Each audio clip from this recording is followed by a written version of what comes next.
I'm going to walk you through how to make a battle unit, seen in most history map animations, including the small details to make it look extra smart. I'm going to use Gimp for this, but you can use any related software like Photoshop.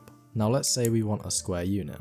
I'm going to set the canvas to 3000 by 3000 pixels, then change the background color to one that you want half the unit to be. I'm then going to start by creating a new layer and drawing a triangular path. Fill this with a color of your choice. Move on to making another layer with a second path. This will be our border.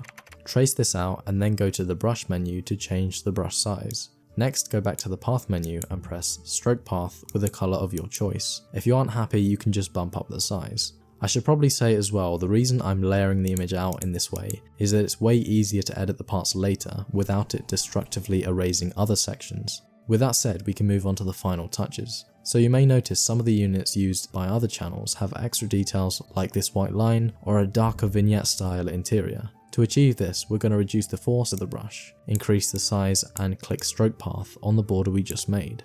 This will add a kind of shadow to the edges of the unit, and you can improve this by adjusting the same settings and reapplying. To add the white line, you can draw that by hand, but it's probably neater to draw another path and then stroke a white color across it. You can then import a photo of a star to enhance the look of your unit and make it seem more prominent.